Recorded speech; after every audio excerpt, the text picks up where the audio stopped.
Hi, my name is Michael Sahno. I'm Jewish and I love Israel. So if you love Israel, if you love being Jewish, or if you have an unwavering connection to the land of Israel, then you're in the right place. Welcome to the 12 Cities in Israel podcast.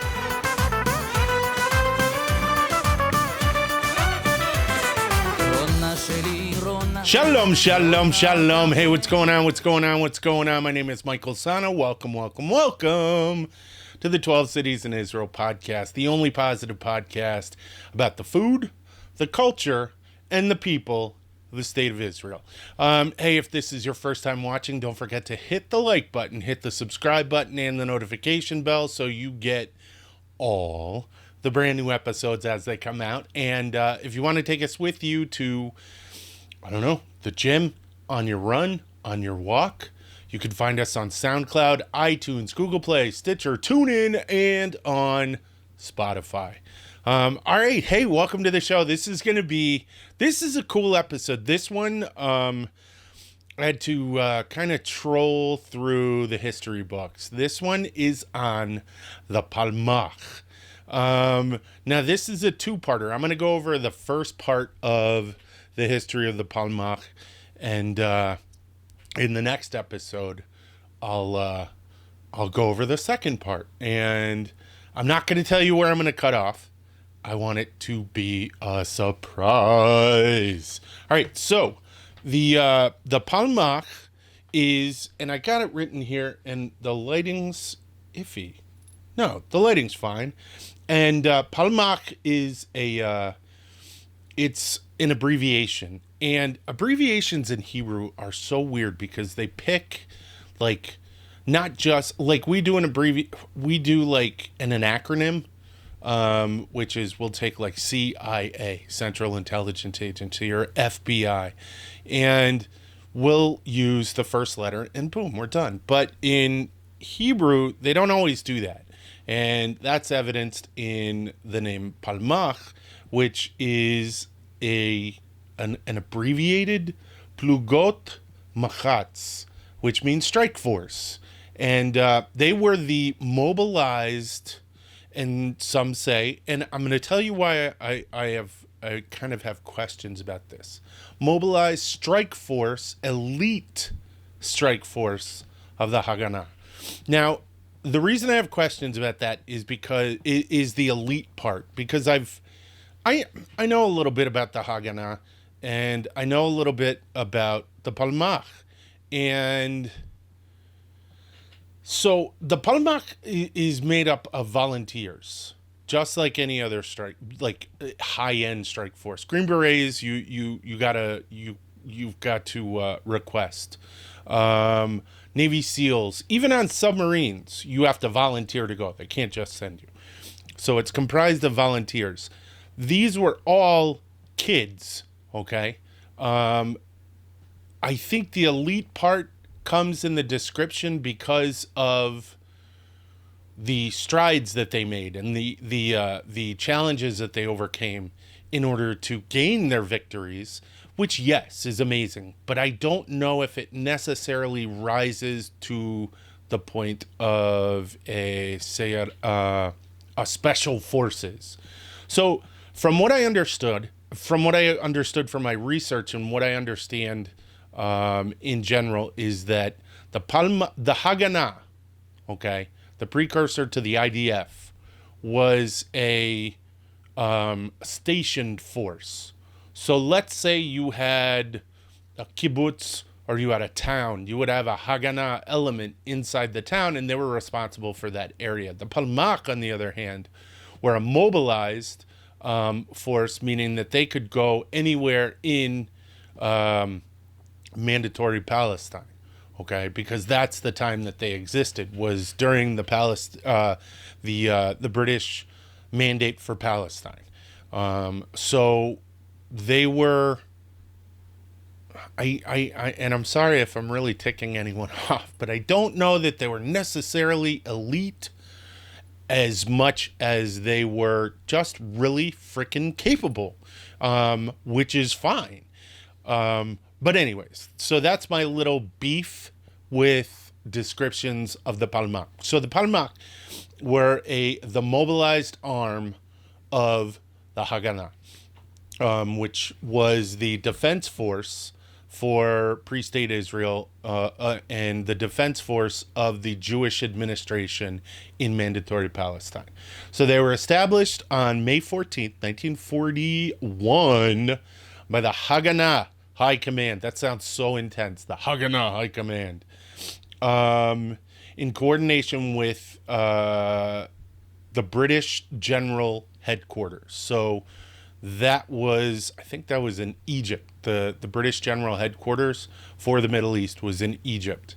And that is going to become important later on. So their job was to defend the Palestinian Jewish community. Again, I mentioned this before. Palestinian was anyone who lived within the mandate. They were Jews, they were Arabs, they were Christians, all of them, according to British authorities, were Palestinian. If that was your residence was inside Mandatory Palestine, then you were Palestinian. So their job was to defend the Palestinian Jewish community against the occupation of Palestine by the Axis in the event of their victory over the British in North Africa. So remember I said May 14th, 1941. So they were established during World War II. And their second directive of organization was if the British Army were to retreat from Palestine, Jewish settlements might come under attack from the Arab population. So the Haganah High Command wanted to protect Jews in Mandatory Palestine in case the Nazis came or the Italians came or the Vichy French or they wanted to protect if the British retreated because, as I said, this was their home. This was where they established residence. So the Palmach, as part of this, they engaged in joint operations with the British and the Australians against the French forces, the French Vichy forces in Lebanon and Syria. And this is pretty interesting because one of my super duper heroes is Moshe Dayan, the father of the IDF. And Moshe Dayan was in a unit with Palmach forces and the British when he lost his eye in Lebanon, when he was shot standing on top of a police station while he was looking through his binoculars. So it was never clear in the biography that I read as to whether or not he was a part of the Palmach, but I think he was a part of the Haganah. But I'm going to tell you in a little while why that's not that weird, because of his rank. Hold on, I'm going to have a sip of coffee. Peter Madeira, this coffee is for you. Give me one moment. All right, that is awesome. All right, so the second battle of El Alamein in, I think that was in Sinai, in 1942, the British won. The Allies won. Okay, so in 1941, the Palmach is established, and the British are fine. They're really cool with it. They've got no problem. Then the Axis threat is neutralized. So they order, because it's mandatory, British mandatory Palestine, and the British pretty much do whatever they feel is fit in their conquered lands, so to speak. And they order the disbanding and the dismantling of the Palmach. Okay, so, all right, we're going to have you guys stand down, the British say, but don't worry about it. We'll take care of you. We'll keep you safe. Well, I'm sorry. The Jews of Mandatory Palestine we're not on board with this. My nose itches. I'm sorry if you're watching this. We're not on board with this. They knew from the riots in 1929 and the other pogroms that occurred that the British weren't really there to protect them very much. And I don't know if I have my dates right, but the white paper, the British white paper, which stopped all Aliyah into what would become Israel, basically was a death sentence by the British for the Jews who were pushed away at the shores. So they went underground. The Palmach went to the kibbutzim. Now, I have some interesting information here.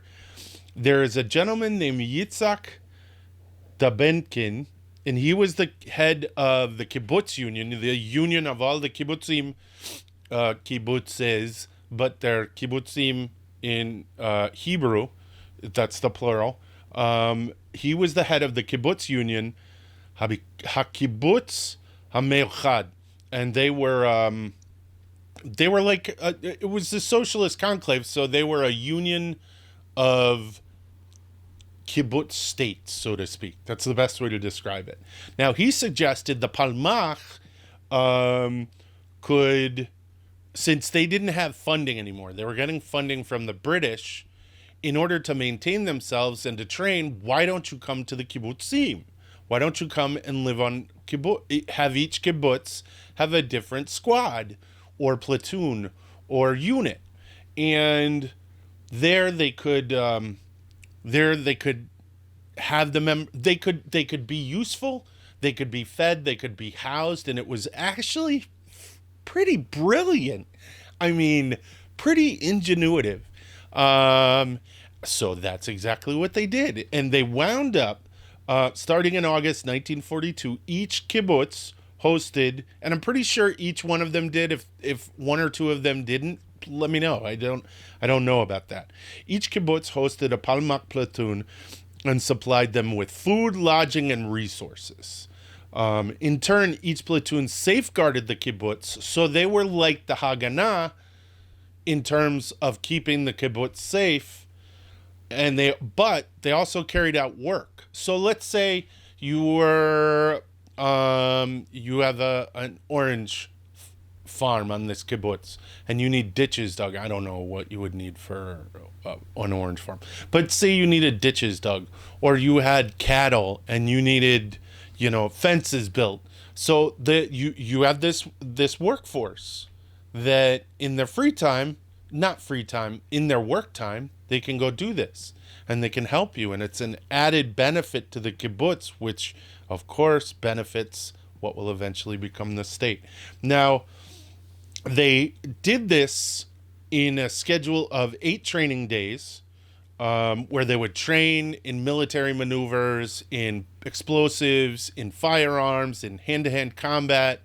Going back to the Krav Maga episode with Imi Lichtenfeld. So I'm sure he went to these kibbutzim and taught a bunch of these Palmach members how to fight, how to defend themselves hand to hand. They got 8 training days. They had 14 work days. So half the month they had to work. Like I said, building fences, ditches, housing, all that stuff. And then they got 7 days off. That's a lot of time off. That's what is that? That's 1, 2, 3. That's almost 4 whole weekends. So that's pretty great. And this training was called Hakshara.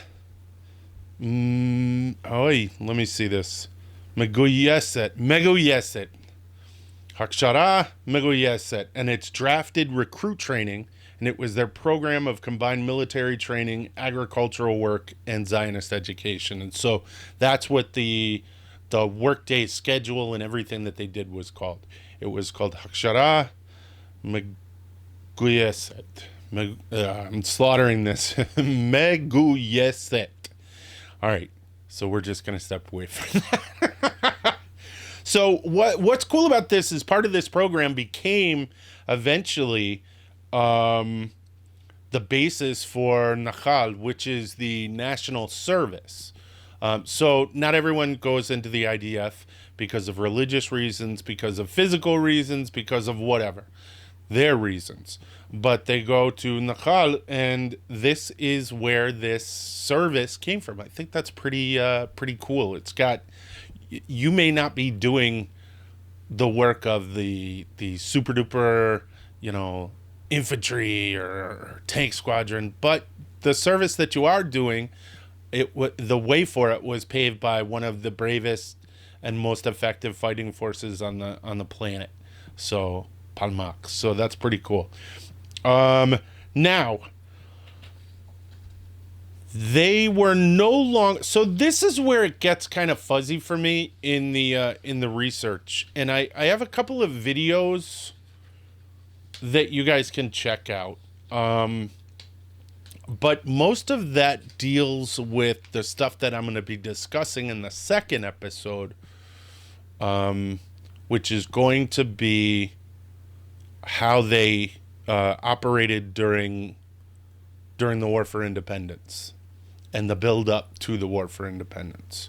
That pretty much, what is that 2-year period before 46, 47, and 48.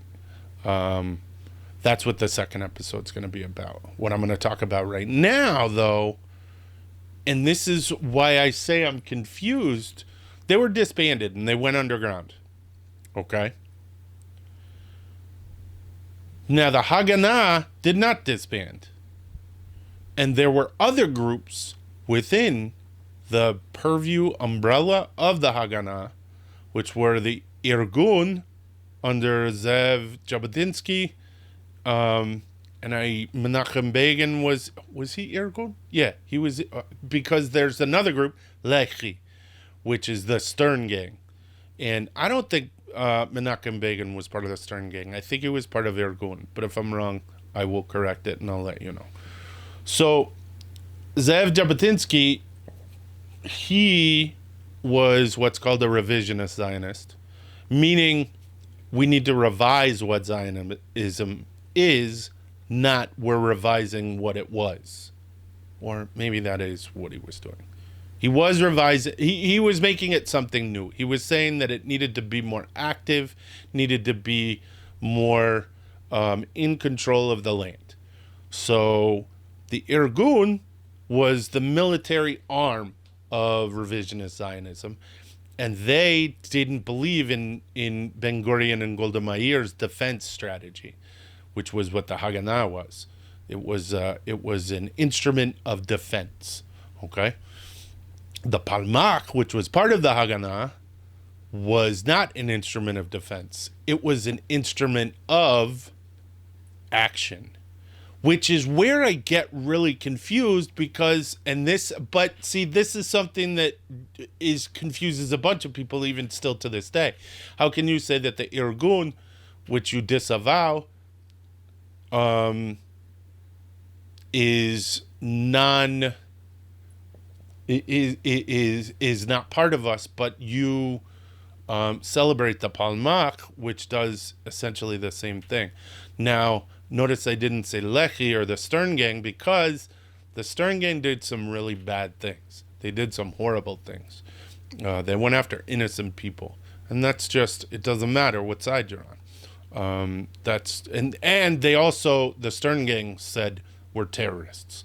The Palmach didn't consider themselves terrorists. They consider themselves a standing army.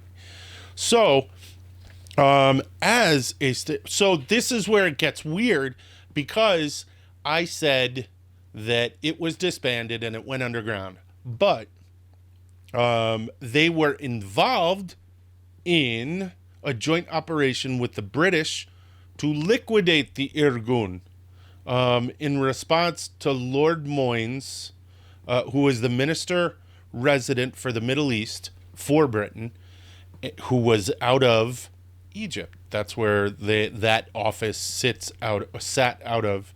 And from what I read, the Irgun assassinated him, but Lord Morton, see, this is where it gets confusing because there are so many, so people interchange words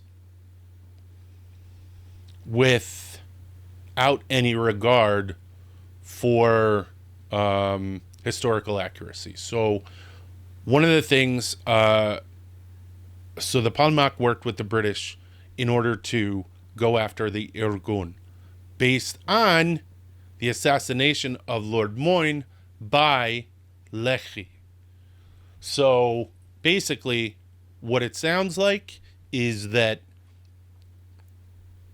the Haganah considered anything that Lehi did, the Stern Gang,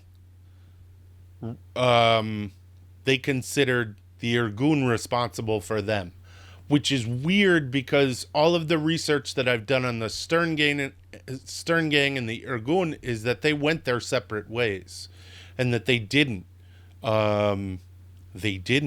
authorize or condone a lot of the acts that were done by the Stern Gang. That the Irgun didn't authorize the movements and actions of the Stern Gang.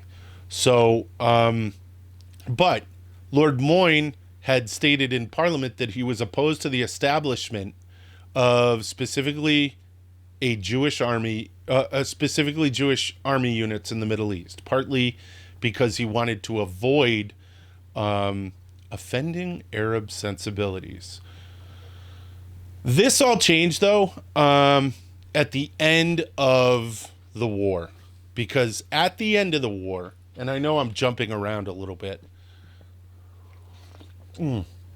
sipping coffee, sorry about that, and I get frustrated with this part of history because, for a couple of reasons. I get frustrated with the Haganah Irgun struggle and the Stern Gang's subversiveness and all of this specifically because of the story of the Palmach and how you have these kids who just flew over or took boats from Europe from the United States. Good Jewish kids, men and women.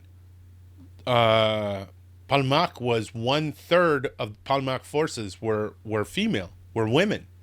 That's awesome. That's amazing. But I get really upset that all of this politics, Israeli politics, goes back to even before Israel was a state.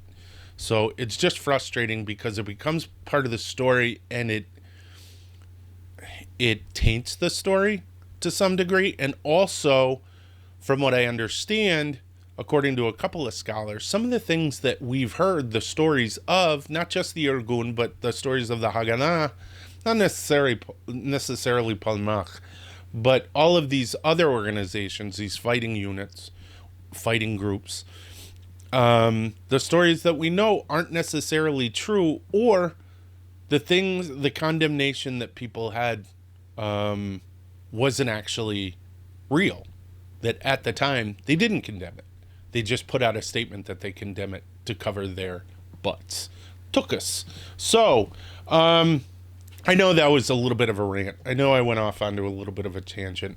But in October, David Ben-Gurion decided to launch an armed struggle against the British. They had won the war. They wanted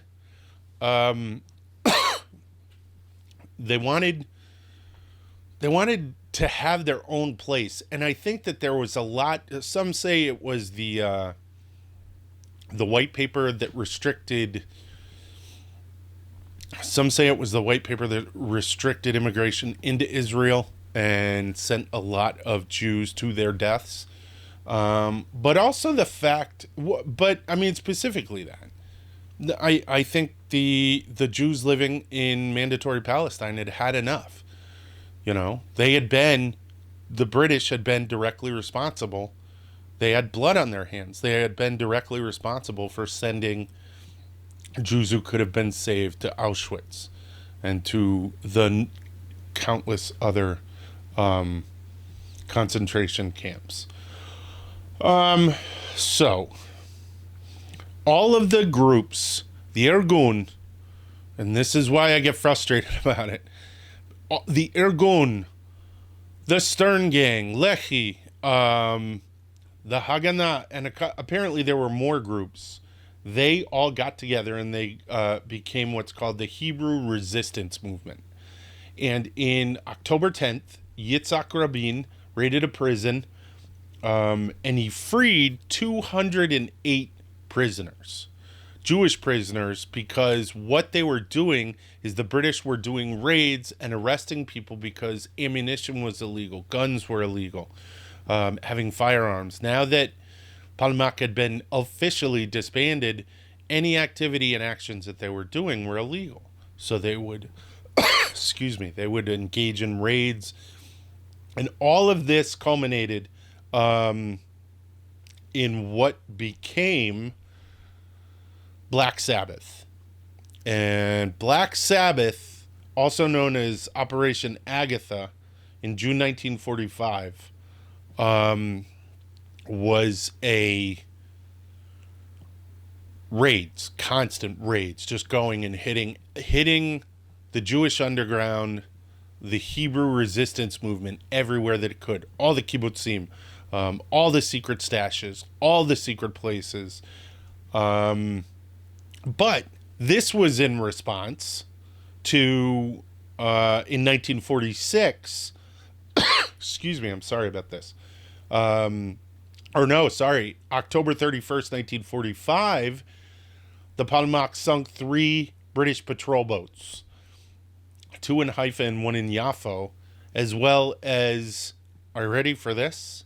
A string of 153 bomb attacks on bridges and culverts in the British railway station. The railway station system that had been established by the Ottomans and taken over by the British. So there were all these bomb attacks. Transportation was in shambles. And in February of 1946, they attacked a police fort, the Palmach did, with a 200-pound bomb. Boom, holy crap. And then engaged in a firefight with the British. They suffered quite a few casualties. And in June of 1946, right before Black Sabbath, Operation Agatha, Palmach blew up 10 of the 11 bridges connecting to Mandatory Palestine from that were going to neighboring countries like Lebanon, Jordan, all of that. And in one of them, the Akziv Bridge to Lebanon, they suffered 12 Palmach deaths. And so this was out and out guerrilla warfare. They were going after the British hard, and they were trying to get them the hell out of Mandatory Palestine, make it not worth their while to stay there. So the Palmach were really, really pushing. But the Hebrew resistance movement pretty much fell apart in 1946 when the King David Hotel was bombed by Lehi, and that led to David Ben-Gurion severing ties with all of these different groups. And that's when pretty much the Haganah became its own organization with the Palmach under it. And that's pretty much it for that part of the story. We're going to go into the run-up in the next part of the story. We're going to go up into the next 2 years, 47, the end of 46, 47, and 48, and which, of course, takes us right into the War for Independence, and some stellar, amazing stories about the Palmach. I just wanted to give you a background of who the Palmach was. I know I got off on a little bit of a tangent, complaining about the Irgun and Lehi, and just, it's such a frustrating part of the story. And having been in the military, it's really, really just, you know what I mean? Makes you grind your teeth, but what are you going to do? All right, that's it for this episode. If you like this episode, please leave a like, hit the subscribe button and the notification bell so you stay in the loop and you get the second part of this episode. Also, if you want to take us with you, you can find us on SoundCloud, iTunes, Google Play, Stitcher, TuneIn, and on Spotify. And for those of you who don't know, our Kickstarter campaign is running. And as of today, we have 24 days left. We have 2 backers. We're trying to hit $25,000 so that we can get these Hebrew flashcards out to you. You guys need them. These things are great. Help us. Invest in our flashcards. Invest in teaching people Hebrew. Be a part of it. All right? That's it. תודה רבה.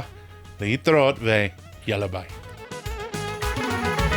היא אחת ויחידה, בכל זאת לבדה, אין אחד שבא אליה לבקש את ידה. ובתסוגר עליה בליבה חתום, נעול, סגור, שבור.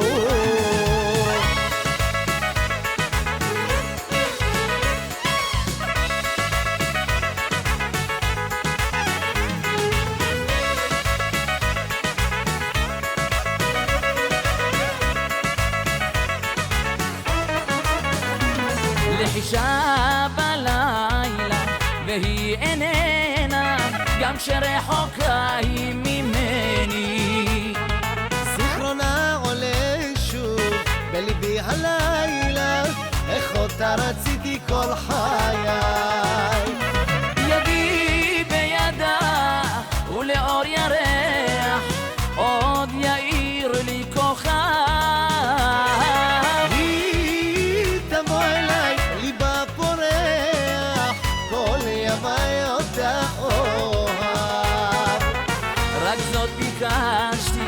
בידה אחזתי, היא כמו חלום שלא נגמר רק זאת שאלתי, שליבי נתתי הושעתי לפרח אני שם